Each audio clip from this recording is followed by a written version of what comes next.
konnichiwa. Kita lanjutkan ke materi berikutnya, Tawada Yoko dan Sastra Dunia. Ini masih rangkaian dengan sastra dan mobilitas, di mana untuk saat ini adalah bukan lagi kolonialisme, tapi sastra Jepang yang berkembang mengglobal menjadi sastra dunia. Nah, saya perkenalkan Tawada Yoko, mungkin kalian agak asing mendengar namanya, tapi kalau kita bicara kesastraan Jepang kontemporer, sekarang yang terkenal itu sebenarnya adalah Tawada Yoko, yang tidak hanya terkenal sih sebenarnya, tapi punya pengaruh gitu ya, punya pengaruh itu salah satunya adalah Tawada Yoko. Kalau Murakami Haruki kan memang mendunia, tapi sebenarnya eranya Murakami Haruki itu mungkin 10 tahun kemarin gitu ya. Jadi dari 80-an sampai dengan 2000-an awal, 2010-an awal. Tapi 2010-an ke sini yang booming itu ada Tawada Yoko, ada Yumiri, ada Kawakami Mieko yang kemarinnya Brace and Act itu. Kemudian ada Sayata Muraka gitu yang seperti itu. Jadi alasan saya mengajak ya memperkenalkan Tawada Yoko adalah ya untuk saat ini, untuk sastra Jepang kontemporer saat ini yang tokoh sastrawan yang cukup berpengaruh dan saya rasa perlu untuk berhak ya mendapatkan Nobel dunia itu adalah Tawada Yoko dibanding Murakami Haruki. Nah, saya akan perkenalkan sedikit saja materi kali ini karena nanti kita akan lebih banyak diskusi dari novelnya. Tawada Yoko itu adalah pengarang Jepang yang sekarang dia tuh tinggalnya di Berlin, Jerman. Sehingga tiap kali dia menerbitkan karya, dia akan menulis dalam dua bahasa, bilingual, yaitu dalam bahasa Jerman dan Jepang. Dan juga diterbitkan baik di dua-duanya, di Jerman dan di Jepang. Karya debutnya itu sudah ada tahun 1987. Jadi kalau diterjemahkan dalam bahasa Jepang adalah Anatano Iru Tokoroda ke Nanimonai. Gitu. Jadi kalau di bahasa Jermannya seperti itu ya, saya tidak bisa bahasa Jerman nanti daripada salah penyebutan. Kemudian karya terkenal lainnya itu ada judulnya Inuno Mukoiri. Jadi My Bridegroom Was a Dog. Jadi ini unik ceritanya ya, menikah dengan seorang yang seolah kesurupan jiwanya anjing begitu. Kemudian ada Yuki Noren Susei, Memoirs of a Polar Bear, Kentoshi atau Last Children of Tokyo, dan yang terakhir karyanya yang fenomenal adalah Chikyuni Chiraba Merarete atau Scatter All Over the World. Ini diterbit tahun 2022, jadi masih sangat baru sekali. Nah, salah satu karakteristik sastra Tawada Yoko adalah eksofoni. Jadi eksofoni artinya adalah dia menulis bukan dalam bahasa ibu, yaitu karena dia menulis di Jerman kan, dia menerbitkan karya dalam dua bahasa, bahasa Jepang dan Jerman. Akibatnya itu bahasa Jepangnya pun aneh, juga bahasa Jerman yang dia pakainya pun aneh. Dan itu bukan suatu kesalahan yang tidak sengaja, tapi justru malah menjadi sengaja, menjadi karakteristik khusus sastra Tawada Yoko. Jadi tokoh-tokohnya biasanya tokoh Jepang. Di situ bahasa Jepangnya aneh gitu. Dan itu terjadi karena biasanya tokoh utamanya itu akan tinggal di daerah yang bukan Jepang, di luar Jepang. Sehingga faktor bahasa ini ya, faktor bahasa.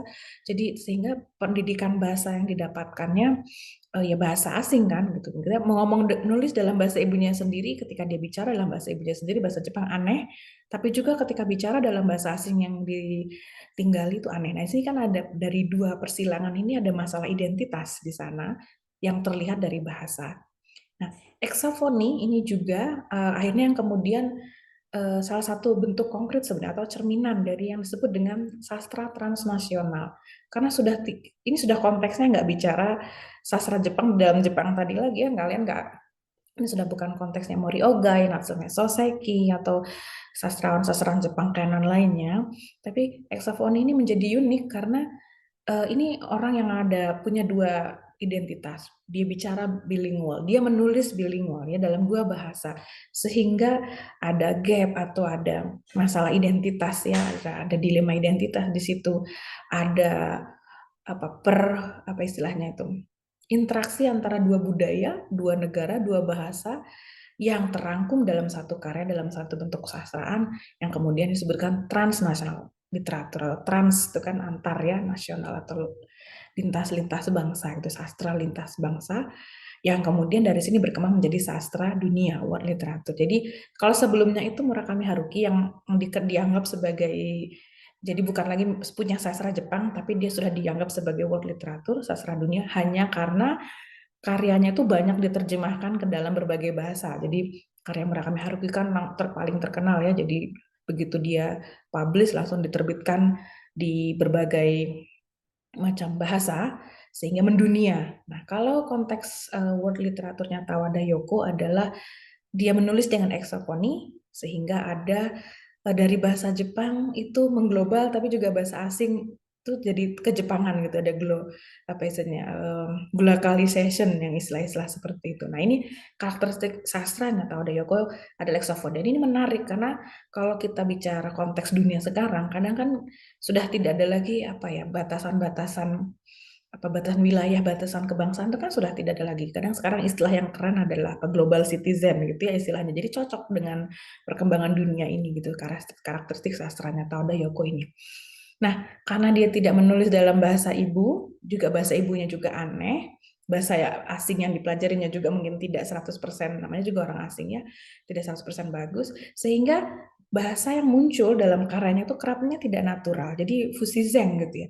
Tapi tidak natural tapi ada unsur estetiknya, ada unsur magicalnya, ada unsur artifisialnya. Artinya bukan kita tidak bisa menganggap oh ya ini kesalahan bahasanya karena apa ya sebuah kesalahan gitu tapi memang disengaja seperti itu sehingga ketidaknaturalan ya ke apa istilahnya ke anomalian ini ya itu yang justru menjadi karakteristik sastra Tawada Yoko itu sendiri. Jadi biasanya memang tema yang kerap-kerap muncul dalam dalam karya sastranya Tawada Yoko itu adalah masalah bahasa, masalah identitas, atau bagaimana hubungan kata-kata dan realita gitu. Jadi kata yang disebutkannya apa, tapi realitanya bagaimana. Gitu. Kemudian juga masalah traveling ya, masalah bagaimana perjalanan kisah-kisah yang menceritakan tokoh-tokoh yang ada perjalanan di situ antar budaya atau negara atau border crossing. Jadi tadi lintas sudah cerita-cerita dalam sastra Tawada Yoko itu tokohnya melintasi negara, melintasi wilayah menggunakan bahasa yang multi gitu ya. Terus semuanya itu apa ada sesuatu yang melintasi batas gitu sehingga tidak lagi sastra Jepang yang pure kejepangan tapi sudah sastra Jepang yang melintasi batas dengan paling tidak dengan bahasa Jerman tadi menjadi kesusastraan dunia.